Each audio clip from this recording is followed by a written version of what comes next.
Si warri nuti dhiyaatu hin beeku. Gara qabee dubbatu hin qabu. Siigalee? Ilaa dhimma kanarraa deebii kennuun barbaadu. Girrisa yoo taate asitti na sodaatti ana turufteen dubbattu. Abjuun koo raawwate milkiin koo siin tole. Dhahaan darbatames nan kaasne mogolee. Si warri nuti dhiyaatu hin beeku. Gara qabee dubbatu hin qabu. Siigalee? Ilaa dhimma kanarraa deebii kennuun barbaadu. Girrisa yoo taate asitti na sodaatti ana turufteen dubbattu. Kanaaf biyya alaarraa ijoollee natti ergite siigalee? Wanti dhaqamee ajandaan kun ajandaan birriidhaa turte amma mucaan tokko jala. Suunii adiidha yoo an irraa qabaachuu malee siin irraa hin qabu. Dubbiin dubbatamee jaarsaan qabamee garatti qabamuu dhabamee hajamaa. Siigalee? Dubbiin dubbatamee garatti qabamuu dhabamee. Amma wanta si dhabu kiyyaa dubbaddaa. Dubbatiin waa'ee siisa dubbatame irra deemtee hin dubbatin wallaahi. Birrii isa jedhamu qaata fudhattee mubaarik musammaa gaafachuu isa kan tikkeetii isa kan viizaa dhabu.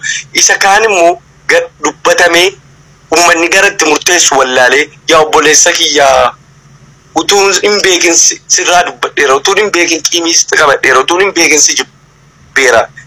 Jedhee warri waa'ee keenya keessa gale hundi dhiifama na gaafate hanga na affeeruutti hanga imimmaan buusanii na dhiifama na gaafachuutti na gaafatanii walirraa adda baane.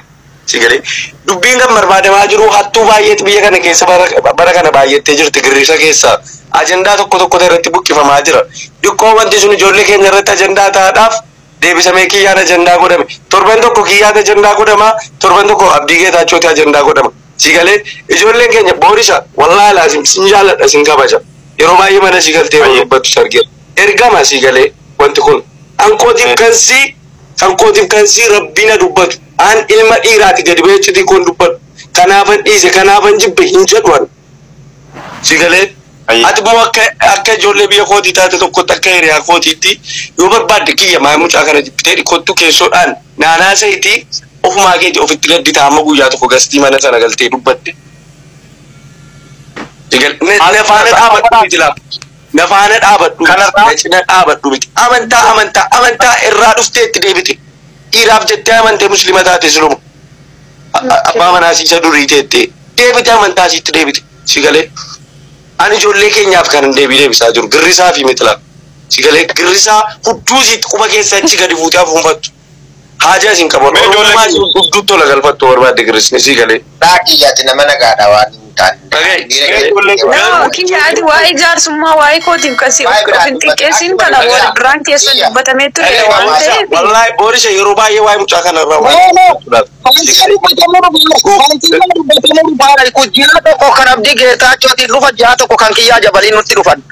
Kuni ilaalcha kaleessa namni kumni kudhan miidiyaa sooshaal miidiyaa irraa fuudhee gattaa'ee dubbate. Arra Ahmad Culullee baale namni amma kiyya hin geenye maal furmaata itti gochuudhaaf waan isin hin dhageenye isin dhageessisa jedhee viidiyoo daqiiqaadhaan poostii nurratti godhan. Maal gaggeessisu yoo gandummaate. Kana mujatti Roozaanis kan himatti maqaa shamarran tuyyinaatti duulanii jette shamarran ijoollee jimmaatti jette malee kiyyaadhaan jenne siin. Wilmo abdii geedhaatu yaaman boorishaatiin jenne kan isin himatti. Kanaaf hin jedhe kiyyaan dubbatina waa'ee keetii kan sirraa dubbatin sirraa adda baatetti waan ta'eef walirraa adda baataniiti waan ta'eef hin dubbatinati waa'ee si kan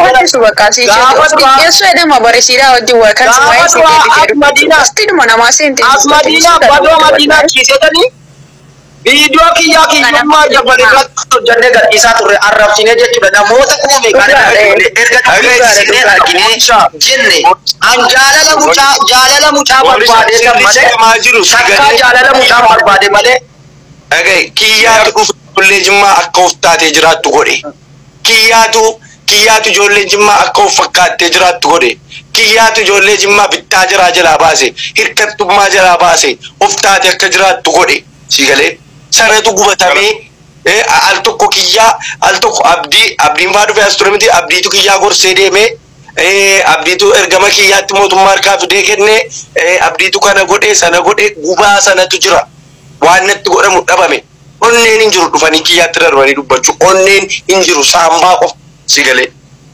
achi deemanii dubartii gadhiisuu as deemanii dubartii natti dawwalchiisuu as deem dhiiraan dubbatti dhiirummaan girrisaa dubartii natti dawwalchiistee eessa jirtaa lokeeshinii ergii kana godhii sana godhii waan godhan dhabuurraan ala namoo achi ceeni gara gurbaasisaatti wallaahi an ijoollee keenya baay'een argaa jira suuraa kootiif suuraa si walitti qabde gadhiisina nama baay'een argaa jira gurbaasaan tinaadha muriyaa keessa irraa dhowwaa maanni maqaansaa an ijoollee keenya irraan dubbataa jiraan kan isa kaanii nan galchu ana sii galee saree sii kana eessatti nabeetti nan beektu maalummaa siin beeku maalummaa koo hin beektu garuu moo amma carraan jiru maal akka ta'e beektu yoo inni didee jechuudha dhowwaa yoo inni didee ajandaa kana fudhatee bahee riippoortii irratti godhanii cubsisiisuudha ijoollee dandeettii tiiktookii cuftuun ni qabna. Darniyaa godhatanu saree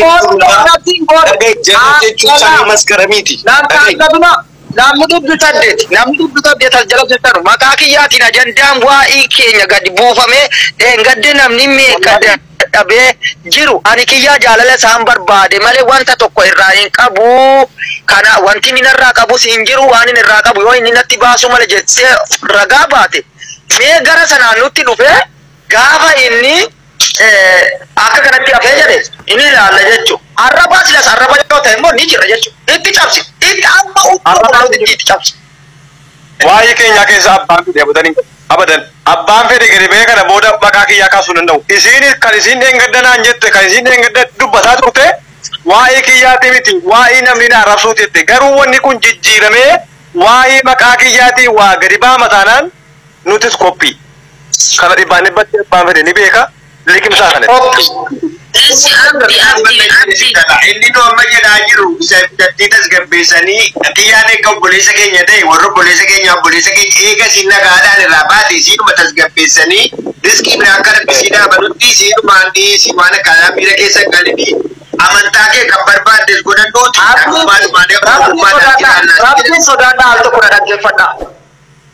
Al tokko na dhaggeeffadhaa yaada siin kan isa dhattee himattee jalqaba dubbichaa isa gaafa jalqabuutii kaasee amma xumuraa isaatti dubbattee kaatee laayivii ofii immoo banattee dhattee ana qofatti maa duulaa ana intala durbaataan ammaanatti duulaa uummanni Oromoo maa kiyyaatiin duulamini kiyyaa qofa ta'u maqaa kiyyaa qofa keessa dhabsiisu malee eddees hin laallattu hin beekna nuti sammuudhaan yaannaa beeki maaf irratti hin duulamini amma gara kanaan kan kiyyaa irratti duulchifamee gandaa fi gandi wallolee jedhu barbaachaaf malee ama culullee baale ijoollee duubaa jirtu hayyoota duubaa jirtu ol ta'e wanti inni furmaata kana furuu danda'u dhufuu jedhee hin jiru.